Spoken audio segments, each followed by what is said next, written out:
Hello everyone, welcome back to the next video. In this video I will show you how to display the translation modal to replace string in Flutter iOS using the iOS 18 translation API. So here you can see I have some text, I have one button as well, and if I click on it, it will display the translation modal to me as well as the translated text. And if I click on replace with translation, I am able to replace the original text as well. Now there are few caveats to this. Firstly, this API is only available from iOS 18. Second, you will have to run it on a real device to test it. And the third thing is we can't use Flutter widgets. All the UI which you see, the text as well as the button, is Swift UI. Now the iOS 18 translation API is very tightly coupled with Swift UI. We can't even use with UIKit.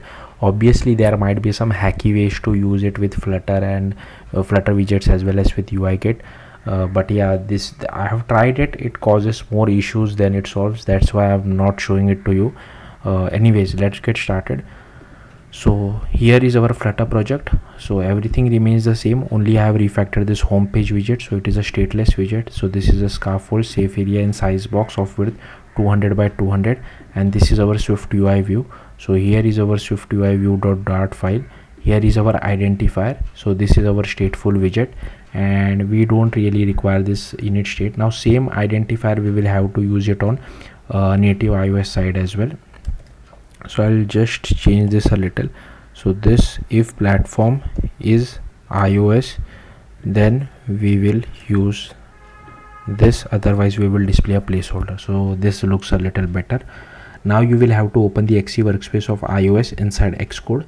Firstly, you will have to go to your project and change the minimum deployment to at least iOS 18, like I have done it over here.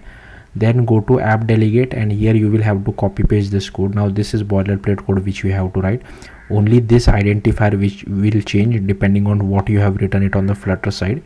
Then you will have to create this my Swift UI view native view factory. Again, I have copy pasted it from the documentation. So this is again boilerplate code whenever we want to embed native iOS view inside Flutter. Then we have to create this my Swift UI view native view.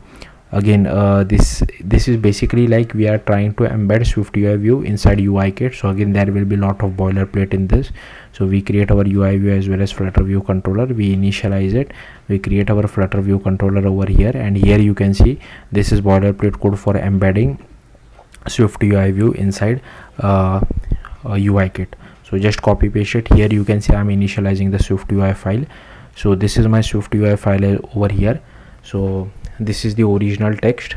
So here I'm displaying inside text. Here is our button. Now here you can see this, because of this translation presentation, it is tightly coupled with Swift UI. So here I'm just passing our boolean, passing our text. Once the converted text, once the user clicks on the replace with converted text button, we assign it to our original text. So this text this text component gets updated. So yeah, that's it. Thank you for watching. Bye.